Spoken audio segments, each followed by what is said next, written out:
I've decided to take up some questions that I have been asked over the years.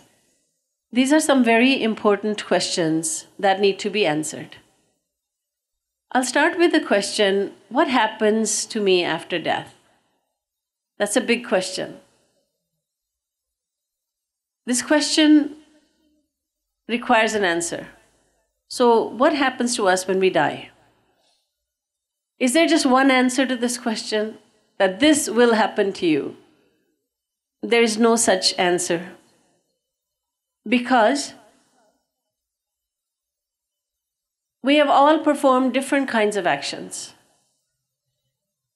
Everyone, we are all so different from one another. We have a very different way of thinking. We are very different from one another in how we think and how we act.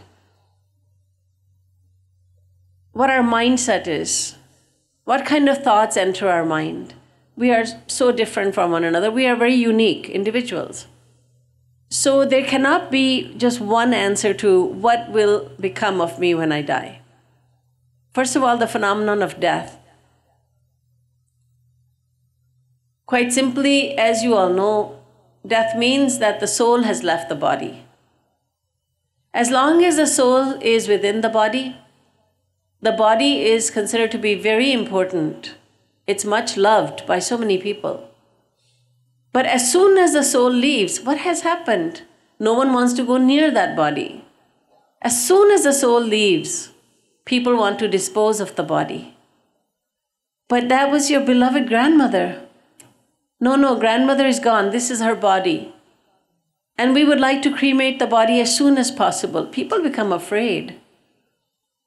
घर के कहीं बेगी ही काढ़ो भूत भये को खई हैं जा दिन मन पंछी उड़ी जई हैं. Tulsidas ji says, the people become afraid, family members become afraid that there's a ghost over here. Who would be willing to spend a night in the same room as the body? No, I'm afraid. Afraid of what? It's fear of the unknown. What is death? And fear of that a ghost, a spirit. Now he's turning into a spirit. Spirit meaning the soul. He was always a spirit. He was always this ghost. We're all spirit souls. But we become afraid. जातिरियासों प्रीति घनेरी सो देखी डरई है जा दिन मन पंछी उड़ी जई है.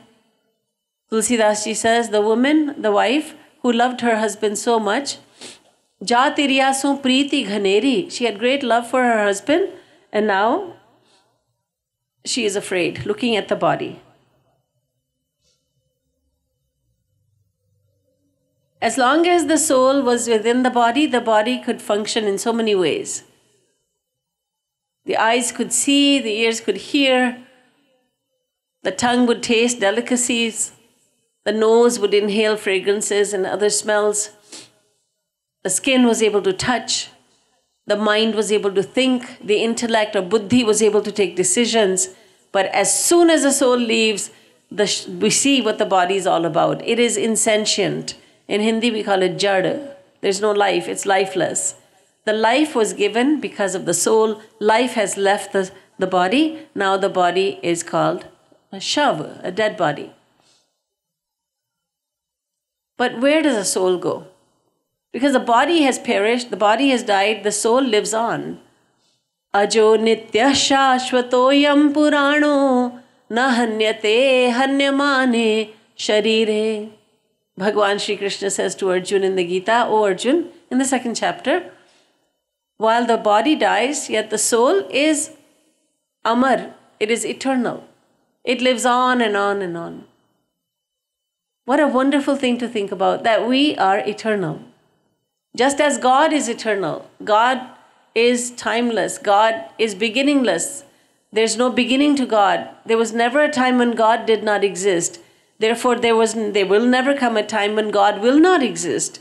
In the same way, we, part and parcel of God, we belong to God. The soul belongs to God.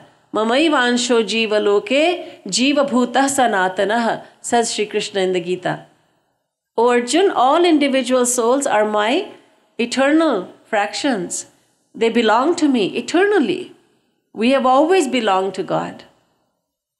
And we are eternal just like God.